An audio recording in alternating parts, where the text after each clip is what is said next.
God is dead. ఈ Nietzsche మాటలు ఆకాశాన్ని తాకి భూమిని కదిలించాయి. దేవుడు లేడా, ఉన్నాడా? అది కాదు పాయింట్. మనం ఇన్నాళ్ళు గుడ్డిగా నమ్మినవి, పూజించినవి, అవి నిజంగా నిజమేనా అని నీసే గట్టిగా అడిగాడు. ఆ ప్రశ్న ఒక సుడిగాలై ప్రపంచాన్ని తాకింది. కేవలం ఒక్క మాటతో ప్రపంచాన్ని మొత్తాన్ని ఉలిక్కి పడేలా చేశాడు. అదే గాడ్ ఈజ్ డెడ్. దేవుడు చచ్చాడు. ఈ స్టేట్మెంట్ ఒక రకంగా తప్పనుకోవచ్చు, ఎందుకంటే అసలు దేవుడు ఉంటే కదా చావటానికి. కానీ నాకు తెలిసి ఈ విషయం నీసేకు కూడా తెలుసు. బట్ గాడ్ ఈజ్ డెడ్ అని చెప్పడానికి ఒక రీజన్ ఉంది. మీరు గనుక గమనిస్తే దేవుడు లేడు, గాడిద గుడ్డు లేదు.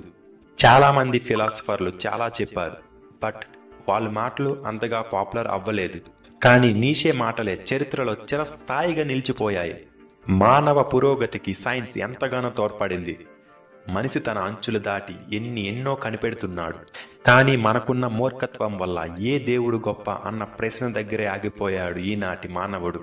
ఆనాటి రాతి కాలం నుండి ఈనాటి అత్యంత ఆధునికమైన విజ్ఞానం సొంతం చేసుకున్న మానవులుగా మనం ఎదిగాం. కాబట్టి మన ఆలోచనలో కూడా ఎదుగుదల కనబడాలి. కేవలం సాంకేతిక సాధనాలు వాడుకునే వ్యక్తులుగా ఎదిగితే సరిపోదు. మన ఆలోచనలు కూడా వైజ్ఞానికంగా ఎదగాలి. అందుకే భారత రాజ్యాంగంలోని ఆర్టికల్ 51AH ఏం చెబుతుందంటే, to develop the scientific temper, humanism and spirit of enquiry and reform.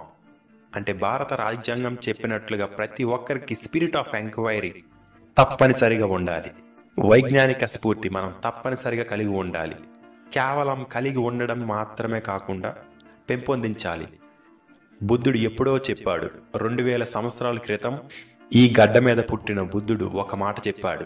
మహామహా గ్రంథాల్లో ఉందని గాని, పవిత్రమైన గ్రంథాల్లో ఉందని గాని, మహానుభావులు చెప్పారని గాని, చివరి నేను చెప్పానని గాని దేనిని మూఢంగా నమ్మకండి. మీకై మీరు శోధించి తాత్వికంగా ఆలోచించి సత్యాన్ని తెలుసుకునే ప్రయత్నం చేయండి. తాత్విక ఆలోచన మనం చేయాల్సిన పని. అప్పుడే వైజ్ఞానిక మానవులుగా మారుతాం. మతం పేరుతో, మూఢనమ్మకాల పేరుతో ఎల్లకాలం అజ్ఞానంలో ఉండిపోతే మిత్రమా, నువ్వు ప్రపంచంతో వెనుకబడి ఉంటావు. అంతేకాదు, మీరు ఎప్పుడైనా దేవుడి కోసం లోతుగా ఆలోచించారా? ఎన్ని తరాలు మారినా గాడ్ విషయంలో ఘర్షణ జరుగుతూనే ఉంది. ఈ భేదాభిప్రాయం ఎందుకో తెలుసా? దేవుడిని నమ్మే వాళ్ళు కొంతమంది అయితే దేవుడిని నమ్మని వాళ్ళు ఇంకొంతమంది. ఇలా ప్రజల్లో ఒకే విషయంలో 2 అభిప్రాయాలు ఉండబట్టే గాడ్ ఇప్పటికీ ట్రెండింగ్ టాపిక్. అలా కాకుండా దేవుడిని అందరూ నమ్మినా నమ్మకపోయినా జస్ట్ 1 డెకేడ్లో గాడ్ ఎరేజ్ అవుతాడు. అందరూ ఒకే దాన్ని నమ్మడంలో, యాక్సెప్ట్ చేయడంలో డ్రామా ఉండదు. కాబట్టి కొంతమంది ఉంటారు, తాము చేసే పనికి అస్సలు 0 హేటర్స్ ఉండకూడదు అనుకుంటారు. నా పాయింట్ ఆఫ్ వ్యూలో వీళ్ళు A1 మూర్ఖులు. ఎందుకంటే 0 హేటర్స్, 0 డ్రామా, 0 రిజల్ట్.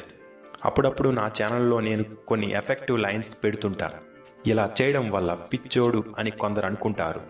బట్ ఇలా చేయడం వల్ల 1 డ్రామా పండుతుంది, 2 శత్రువులు ఇంకా బద్ధ శత్రువులుగా మారుతారు. బట్ నాకు కావాల్సింది కూడా అదే. ఎందుకంటే గాఢమైన శత్రుత్వంలో ఎప్పుడూ ఒక వార్నింగ్ ఉంటుంది. మనం వాళ్ళని హేట్ చేసినా ఇగ్నోర్ మాత్రం చేయలేం.